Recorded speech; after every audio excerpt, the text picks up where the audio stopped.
Hello, my name is Ariel Balevi. I'm doing this video to take the opportunity to thank all the viewers and subscribers to this channel. Thank you for joining me these past several months, giving me the opportunity to share some of the stories from my repertory. I'm also doing this video to take the opportunity to introduce myself, hopefully to new viewers and subscribers to this channel. I am an oral storyteller whose repertory derives from the folk and literary traditions of Iran, Turkey, and Central Asia. Included in this repertory are the great Sufi stories of the 13th century mystical poet Rumi, as well as the dramatic episodes from the vast epic, the Shahnameh, the Book of Kings, by the 11th century poet Ferdowsi. These last few years I've expanded my repertory, inspired by my own Sephardi, Judeo-Spanish tradition. For you see, my ancestors were among those who were expelled from Spain at the end of the 15th century and found refuge in the domains of the Ottoman Empire, which at that time was ruled by a sultan called Bayezid II. And they brought with them their Iberian language, Ladino, Judeo-Spanish, which they spoke for over 500 years. UNESCO recently has declared Ladino, Judeo-Spanish, an endangered language. And so for me, telling stories from this folk tradition is my own very modest way of paying homage to my own ancestry, or as my grandfather would put it, la lengua de mis padres, the language of my ancestors. Now, all the stories in my repertory I tell in English, but I always try to pay homage to refer back to the tradition from which that story comes from. And so as much as it is possible for it to fit into the story, into the telling itself, I bring to my tellings verse, proverb, and vocabulary of the language of origin of the story itself.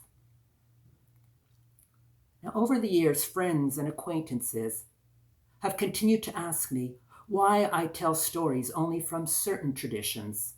Why don't I tell a story from any tradition in the world? Some people have found the answer in my own heritage, but I think the actual answer is far more simple than that.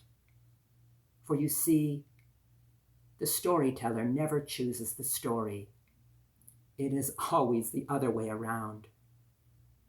Every story I have ever told, be it a story from Rumi, or even a story inspired by a short story of Nathaniel Hawthorne, each of those stories I have felt deep within me has chosen me to tell it in a certain context, in a certain place, for me to interpret that story through the prism of who I am as a person.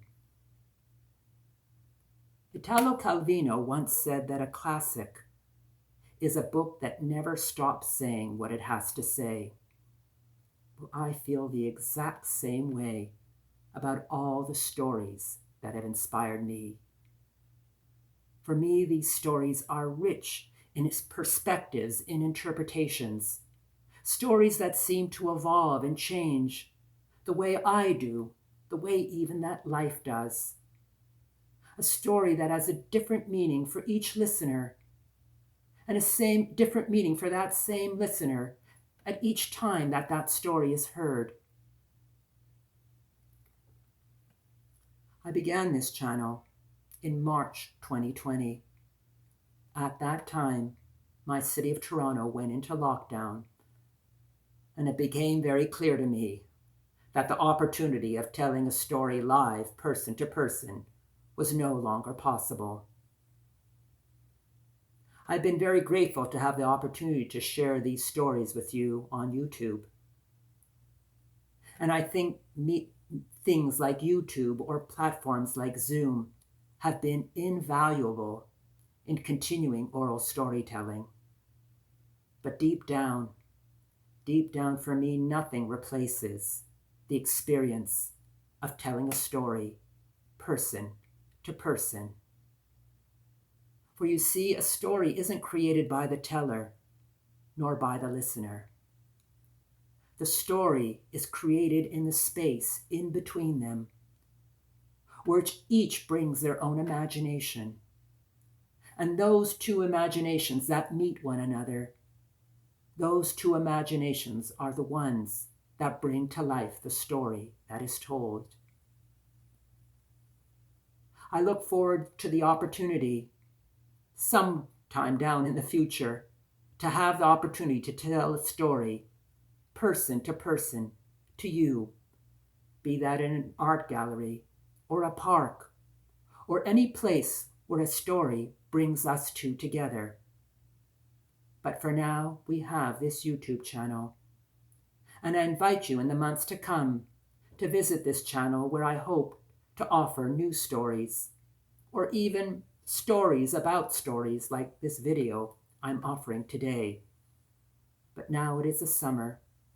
The sun is out. It is time to renew connections with people we have been separated from since the beginning of lockdown. And so I wish you a very enjoyable rest of the summer and early autumn, and hope to see you again on this channel when the autumn comes. But for now, wishing you the very best. Take care.